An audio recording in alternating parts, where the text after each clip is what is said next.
इस मंच से हमने होम केयर के बारे में बहुत चर्चा करी है, बार बार चर्चा करी है। मीडिया के द्वारा हम ये बात घर घर पहुंचाना चाह रहे हैं कि कोविड से अफेक्टेड व्यक्ति की घर में देखभाल ठीक तरह से कैसे की जाए। उसे मैं आपके सामने एक इन्फॉर्मेशन प्रस्तुत कर रहा हूँ। इन्फोग्राफिक है ये, आईसीएमआर और गवर्नमेंट ने बैठ के उन्होंने इसको बनाया है। ये वेबसाइट आईसीएमआर के वेबसाइट पे, गवर्नमेंट के वेबसाइट पे अवेलेबल है। इस अपॉर्चुनिटी को इस्तेमाल करते हुए हम इसको आज पढ़ेंगे, इकट्ठे पढ़ेंगे, ताकि ये बात घर घर तक इस प्रेस कॉन्फ्रेंस के द्वारा भी पहुँचे। और भी तरीक़ों से पहुँचनी चाहिए, लेकिन इस मौके का इस्तेमाल करते हैं। अगर हम लेफ़्ट साइड में जाएँ, ये जो हरा नीला दिख रहा है, वहाँ से शुरुआत करते हैं। हम शुरुआत ये कर रहे हैं कि कौन व्यक्ति है जिसमें कि आपको कोविड के बारे में शक होना चाहिए। तो उसके ऊपर पहले हम देखें तो 6 लक्षण हैं। सबसे पहला लक्षण है कि आजकल के माहौल में किसी को बुखार है तो हो सकता है कि ये कोविड। दूसरा लक्षण है कि किसी के गले में दर्द हो रही है, सोर थ्रोट जिसको कहते हैं, कोविड हो सकता है। तीसरा, ऊपर जाइए, खांसी, कफ, कोविड हो सकता है। चौथा, सर में दर्द है, या नीचे आइए, बॉडी एक, बदन में दर्द है, अकेला भी हो, कोविड हो सकता है। और उसके बाद सांस लेने में दिक्कत हो, साइड में देखेंगे, ब्रेथलेसनेस, ब्रीथिंग डिफिकल्टी, तो ये कोविड हो सकता है। इसके अलावा 2 सिम्टम हैं, सूंघने की शक्ति खत्म हो जाना और स्वाद की शक्ति खत्म हो जाना। स्वाद ही खत्म हो जाता है, loss of taste and loss of smell भी कोविड को चिन्हित करते हैं। इनमें से कुछ भी हो तो आजकल के माहौल में लेके चलिए कि शायद ये कोविड ना हो, और एज्यूम करके चलते हैं कि कोविड है जब तक कि सॉर्ट आउट नहीं होता है। तो अब हम क्या करेंगे? सबसे पहले तो जो हमारे घर के लोग हैं, क्लोज कॉन्टैक्ट हैं, उनको बता दीजिए और उनसे आप अलग हो जाइए, घर के अंदर भी अलग हो जाइए। उनको भी ऐसी समस्या ना हो जिस हद तक, वैसे तो कुछ संक्रमण ये सब कुछ होने से पहले ही कई बार हो जाता है, लेकिन फिर भी बहुत हद तक अगर हम अपने आप को अलग कर लेंगे तो बचेंगे। तो ये कहा गया है इसमें कि घर के जो मेंबर्स हैं, वो जो एक्सपोज हुए हैं, उनकी हेल्थ को वॉच करिए और उनको एज कॉन्टैक्ट ट्रीट करिए, और उसका जो कार्रवाई होनी है, उनको वॉच करना है, टेस्ट है वो होना चाहिए। उसके नीचे हम समझा रहे हैं कि आप टेस्ट करवाइए। टेस्ट की उपलब्धता है, इसमें कोई डाउट नहीं है, टेस्ट करवाइए। और अगर टेस्ट नहीं भी हो रहा है, देर भी हो रही है, तो भी आप अगले जो स्टेप्स हैं वो आपस में लागू करिए। हम अब नहीं मानते कि हर बारी टेस्ट की ही इंतज़ार करेंगे तभी अगले काम करेंगे। जो करना है वो करना जो है वो अगले कॉलम में दिखाया हुआ है। टेस्ट करिए, टेस्ट करवाइए, उसके लिए जाइए, टेस्ट दे दीजिए। टेस्ट को आने में टाइम लगता है, तब तक आप इस व्यक्ति को, अपने आप को, हमने ऐसा एज्यूम करना कि कोविड ही है, और वो स्टेप्स लेने हैं जिनको कि अभी मैं आगे समझाऊंगा। दूसरा है कि याद रहे कि अगर पल्स ऑक्सीमीटर से चेक किया है तो ऑक्सीजन की अगर सैचुरेशन 93 से कम है तो ये तो इमरजेंसी की तरह लेंगे, और उसमें आपको डॉक्टर को कंसल्ट करना है। वो फैसला करेंगे कि इसके अलावा आपको कोई चीज़ की ज़रूरत है या कि आप घर में जा सकते हो। ये एक वार्निंग की तरह है। और इसी तरह से और टेस्ट जो हैं वो आपके डॉक्टर ही प्रिस्क्राइब करेंगे। तो यहाँ पे इतनी सोच होनी चाहिए कि टेस्ट कराइए, नहीं भी हो रहा है तो भी आगे जो कहा जाएगा उसको अपनाइए, टेस्ट का भी वेट करिए और डॉक्टर को कंसल्ट करने की चेष्टा करेंगे। हमने करना क्या है वो अब मिडल में है। हम क्या करेंगे? सबसे पहले हम घर में ही रहेंगे, जिस व्यक्ति को ये प्रॉब्लम है। जहाँ पे सरकारों ने उपलब्ध करवाए हैं कोविड केयर आइसोलेशन सेंटर्स, हम वहाँ जा सकते हैं। घर में अगर व्यवस्था ऐसी नहीं है कि हम अपने आप को अलग कर रहे हैं, तो हमने हमेशा कहा है कि फिर दूसरी जगह पे आइसोलेट करिए, जो प्रावधान किया गया। घर में है तो अपने घर रहना है, अपनी सफाई रखनी है। दूसरा, आप अपने आप को आइसोलेट करेंगे, अलग रखेंगे, और आपकी व्यवस्था अलग होगी तो बाकी लोग बचेंगे। होम केयर में ये एक इम्पॉर्टेंट चीज़ है। अगर आप अलग नहीं करेंगे, सारे परिवार को आप रिस्क पे ला रहे हो। इसी पे साथ साथ सब फैमिली मेंबर्स को, चौथा पॉइंट नीचे जो दिख रहा है, मास्क पहनना है, ये याद दिलाई जा रही है। मास्क तो वैसे भी पहनना है, अब हम पर्टिकुलरली आपको याद दिला रहे हैं। और इसमें आगे जो हमारी गाइडलाइंस हैं वो ये कहती हैं कि जो व्यक्ति अफेक्टेड है वो सर्जिकल मास्क, जो ये वाला मास्क होता है, ट्रिपल लेयर मास्क, इसको पहने प्रेफरेबली, क्योंकि उसको पास वायरस है, और हो सके तो N95 पहने, जो मैंने ऊपर से पहना हुआ है। ये हम रेकमेंड करते हैं, N95 को पहनने से उस व्यक्ति से संक्रमण दूसरों को नहीं होगा। तो ये हमारी होम केयर की गाइडलाइन में हमने इसको चिन्हित किया है, याद दिलाना चाहूँगा। घर की खिड़कियाँ, वेंटिलेशन अच्छी होनी चाहिए, खुला हुआ होना चाहिए ताकि हवा का प्रवाह ठीक होता जाए। ये एक हिस्सा हो गया। उसके बाद आप अपना टेम्परेचर मॉनिटर करेंगे, देखते रहेंगे। अगर बुखार है तो नीचे बताया है कि आप पैरासीटामोल ले सकते हो, 650 मिलीग्राम 4 बारी, ये ओवर द काउंटर मिलती है। और एक और दूसरी दवाई है जिसका नाम है नेप्रोक्सन, वो ले सकते हो।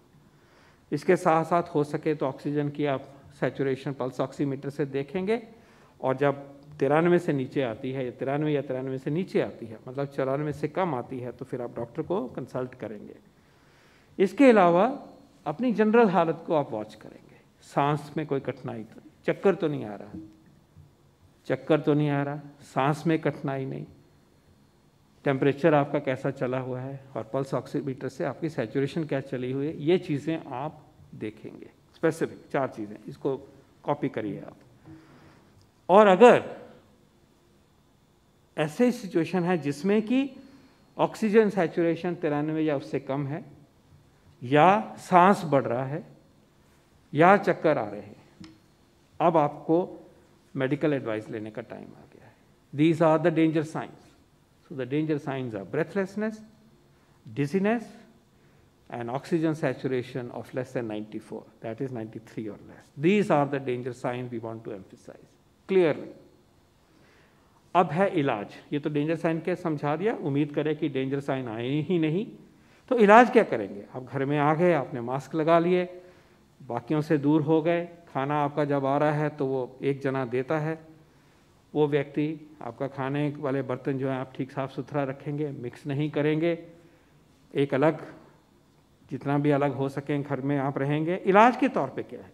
इलाज के तौर पे हमारी टीम ने 5 एरियाज़ को चिन्हित किया है। फर्स्टली, पानी पीना है, फ्लूइड लेना है, सूप लेंगे, लिक्विड लेंगे, घर का जो भी लिक्विड, लस्सी लेंगे, वो बहुत ज़रूरी है। टेम्परेचर बढ़ता है तो फ्लूइड की रिक्वायरमेंट बढ़ जाती है। डिहाइड्रेशन होने से आपकी तबीयत वैसे ही ख़राब होगी और कॉम्प्लिकेशन आएंगी, तो अपने आप को हाइड्रेट करना है। दूसरा है उल्टा लेटेंगे, प्रोन पोजीशन। घर में अगर आपको लगे कि डिफ़िकल्टी हो रही है तो आप अपने पेट के बल लेटिए, आपको आराम मिलेगा। इसका वेट ही ज़रूरी नहीं करना कि जब सैचुरेशन गिरेगी 94 से नीचे तभी ये करना, उससे पहले भी अगर आपको कंफर्ट मिलता है, पेट के बल लेटेंगे, कोई नुकसान नहीं है। पेट के बल आप सो सकते हो, कंफर्ट लगे तो अपनाइए। और डेफिनेटली जब ऑक्सीजन सैचुरेशन कम होता है, बीच बीच में कभी लगे, तब तो इसको हमने अपनाना ही है। तो प्रोन पोजीशन है, जिसको कि हमने उस पिक्चर से दिखाया है। इसके अलावा बुखार के लिए नीचे आएंगे तो पैरासीटामोल दवाई है, बहुत अच्छी है, सेफ़ है, इसका मैंने जिक्र पहले ही किया, वो ले सकते हैं।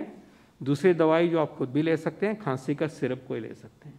खांसी की दवाइयाँ मिलती हैं, उनमें से कोई भी खांसी की जो चीज़ आप पहले इस्तेमाल करते हैं, अगर आप चाहें तो आप डॉक्टर साहब से उसका स्पेसिफिक नाम पूछ सकते हैं। लेकिन खांसी का सिरप सब घरों में उपलब्ध भी होता है, आसानी से मिल जाता है, वो ले सकते हैं, आपका खांसी में कंफर्टेबल है। इसके अलावा फिर कहा गया कि मल्टीविटामिन टैबलेट हैं, वो भी ओवर द काउंटर मिलती हैं, जिंक हो जिसमें, विटामिन बी है, सी है, इन चीज़ों को लेना है, वो दूसरी बात है। और लास्टली, स्टीम, हल्की स्टीम को इनहेल करना, गरारे करने नमक वाले गुनगुने पानी के, ये आपको फ़ायदा करेंगे। तो ट्रीटमेंट के तौर पे घर में क्या हो रहा है? हाइड्रेट कर रहे हैं, पानी पी रहे हैं, अपने आप को डिहाइड्रेट होने से बचा रहे हैं। ज़रूरत पड़ने पर उल्टा लेटेंगे। 2, बुखार के लिए पैरासीटामोल, खांसी के लिए खांसी का syrup, multivitamin, vitamin C, B, ये सब कॉमन टैबलेट्स जो होती हैं वो लेंगे। और खुराक अच्छी खाएंगे, पूरी तरह से जितना भी आपको महसूस अच्छा है खाने के लिए वो खाइए, ताकि विटामिन की कमी ना हो।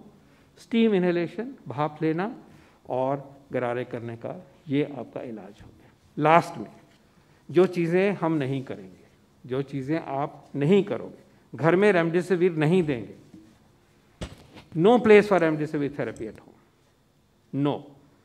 सेकेंडली, आप दवाई कोई नेबुलाइज़र से नहीं देंगे। नेबुलाइज़र का होता है लगा के वो मशीन चलती है और वो अस्थमा में जैसे होता है, वो दवाइयाँ जो हैं वो उनका इस्तेमाल आपने घर में नहीं करना, उससे वायरस जगह जगह फैलेगा। ऑक्सीजन भी जब आप लेंगे तो आपने थोड़ा गाइडेंस लेने के साथ करना है, अंडर सुपरविजन होना चाहिए। फिर हमने चिन्हित किया है वो दवाइयाँ जो कि आप टेली कंसल्टेशन से डॉक्टर साहब से बात करके, उनसे वैसे बात करके आप कर सकते हो। वो हैं कि एक अस्थमा की दवाई है, उसको हम बिडुनिसाइड कहते हैं। ये कॉमन दवाई है, कंटेनर वो उससे लिया जाता है, जो मीटर डोज इन्हेलर होता है उसके साथ लिया जाता है। शुरू में नहीं लेना है, 5वें दिन तक भी खांसी है और उसके बाद इसका इस्तेमाल डॉक्टर साहब से पूछ के करेंगे, लेकिन होम केयर में हो सकता है। आइवरमेक्टिन और हाइड्रोक्सीक्लोरोक्विन डॉक्टर साहब से पूछ के आप घर में ले सकते हैं। तीसरा है कि वो दवाइयाँ जिनका नाम मैंने पहले दूसरे परिप्रेक्ष्य में लिया, डेक्सोना या प्रेडनिसोलोन, वो अगर आपके डॉक्टर साहब कहते हैं आप ले सकते हो, लेकिन हफ्ते के बाद, हफ्ते तक बीमारी चले, बुखार तब भी नीचे नहीं आया है, तो डॉक्टर साहब आपको कह सकते हैं कि आप घर में ये दवाई ले सकते हो, प्रिस्क्राइब करेंगे तो आपने लेनी है, उनकी एडवाइस पे लेनी है, अपने आप नहीं लेनी है। अभी हमने आपको समझाया कि इस दवाई का नुकसान भी होता है। और लास्टली इसी तरह से डॉक्टर साहब कहेंगे तो आप एंटीबायोटिक, डॉक्सीसाइक्लिन है या एजिथ्रोमाइसिन है या कोई और है, वो कहेंगे तो एडवाइस के साथ घर में वो 5 चीज़ों के अलावा ये जो बिडुनिसाइड है, आइवरमेक्टिन, हाइड्रोक्सीक्लोरोक्विन है, डेक्सोना या मिथाइल प्रेडनिसोलोन है या एंटीबायोटिक है, ये आप डॉक्टर की सलाह से लेंगे। तो इन चीज़ों को आज आपके सामने प्रस्तुत किया है। ये वेबसाइट पे जैसे मैंने कहा अभी अवेलेबल है। हम एक बार फिर अपील करूँगा जो मैंने पिछली बारी कही थी सरकार की तरफ से, कि क्योंकि बहुत सारे हमारे पेशेंट्स, लोग, भाई बहन घर में हैं, उनको एडवाइस देना है खासकर इन चीज़ों की और बाकियों के लिए भी, तो चाहूँगा कि ऐसी हेल्पलाइंस हों।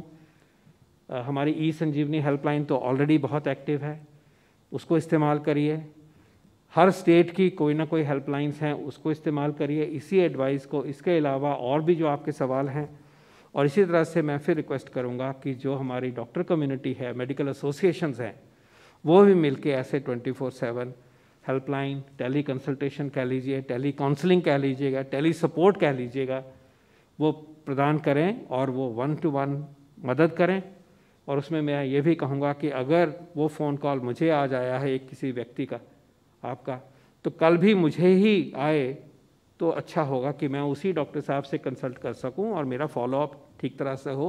ऐसा ना हो कि आज कॉल किसी ने उठाई, कल कोई और उठाए, वो भी ठीक है, लेकिन एक के साथ जुड़ेंगे, एक जना अच्छा फॉलोअप करेगा तो वो होगा। तो उसको प्रचलित करना है और इन्हीं प्रिंसिपल्स के अराउंड होपफुली उनको गाइड करना है सबको।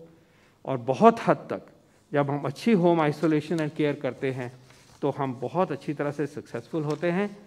कोविड का इलाज ठीक होता है, कोविड से जो दुख मिला वो जल्दी ठीक होता है, और rational use of hospital facilities होता है, टाइमली यूज़ ऑफ फैसिलिटी होता है।